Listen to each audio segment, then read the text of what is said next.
આ કહું કંઈ સમજાતું નથી.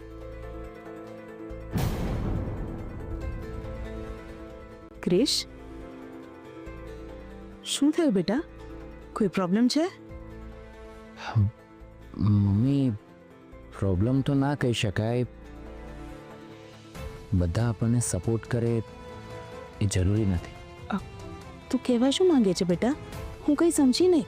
મમ્મી, આપણી પાસે જેટલા પૈસા હતા એમાંથી થોડા પૈસા આપણી જેવની પાસેથી કિચનનો સામાન મંગાવ્યો એમને મેં આપી દીધા, અને બાકી વધેલા પૈસા જે સામાન ખૂટતો હતો એમાં મેં વાપરી નાખ્યા. હા, તો પ્રોબ્લેમ શું છે? મમ્મી, મિસ્ટર ઠાકર એટલા મોટા માણસ છે ને કે એમની પાસેથી હું એડવાન્સ નથી માંગી શકતો. એ વાત પણ બરાબર. આપણી રેપ્યુટેશનનો સવાલ છે. અને જો 200 માણસો માટે શાકભાજી અને અનાજ લાવવાનું થયું તો મારી પાસે એટલા પૈસા નથી. મમ્મી, હે ભગવાન, પહેલા જ દિવસે આટલો મોટો ઓર્ડર અને આપણી પાસે પૈસા નથી.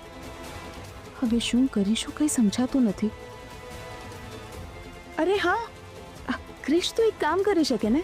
આપણે આપણી હોટલ માટે જ્યાંથી કરિયાણું અને શાકભાજી મંગાવતા હતા, તું એમની સાથે એકવાર વાત કર. આઈ એમ શ્યોર કે એ લોકો આપણી મદદ કરશે. એ લોકો ના નહીં પડે ક્રિશ. Good idea mummy. આપણે આટલા વર્ષોથી અમને બિઝનેસ આપીએ છીએ એટલે એ લોકો આપણને ના નહીં પાડે. હા, બોલ બેટા, બીજું કંઈ? ના મમ્મી, ચાલ હવે તું શાંતિથી સુઈ જા. આપણે સવારે મળી, ઠીક છે? Good night mummy. Good night બેટા.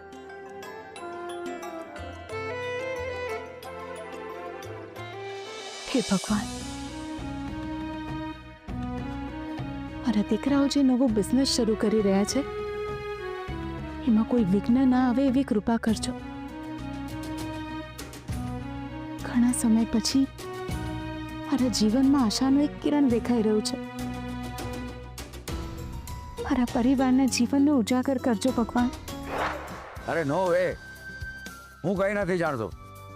દિવાળી સેલિબ્રેશનમાં તમારે આવવાનું જ છે, સમજ્યા?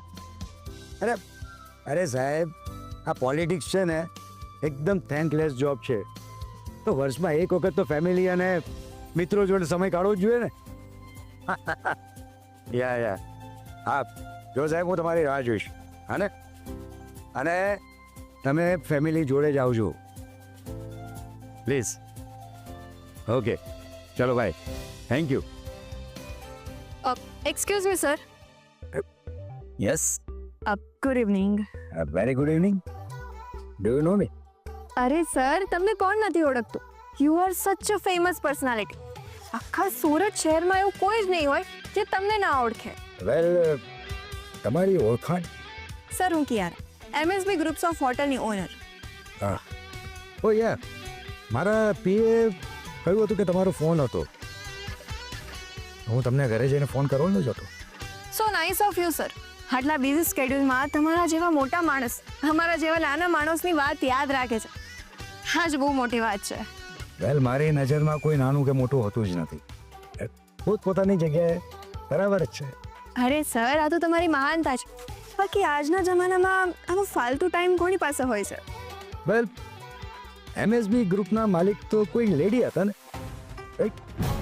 ક્યાંક અમને ખબર તો નથી ને કે મેં એમની પ્રોપર્ટી પોતાના નામે કરાવીને એમને ઘરની બહાર કાઢી મૂક્યા છે. Oh yeah, yes yes yes, મને યાદ આવ્યું. Mrs Nanavati, right? હા, હું એમને જ બહુ છું. That's great. હા, હવે એમનો બધો જ બિઝનેસ હું સંભાળું છું. Wow. So how can I help you? Sir, મને એવી ખબર પડી કે તમારે ત્યાં દિવાળી સેલિબ્રેશનની પાર્ટી થવાની છે. હા હા, યુ નો દેટ કે આખા વર્ષ દરમિયાન આપણે બિઝી જ હોતા હોઈએ છીએ, તો એ બને એક ગેટ ટુગેધર થઈ જાય છે. બાય ધ વે, તમે આ શું કામ પૂછી રહ્યા છો? એમએસબી ગ્રુપની કેટલી બધી હોટેલ્સ છે એ તો તમે જાણો જ છો ને. હા યાર, આઈ નો.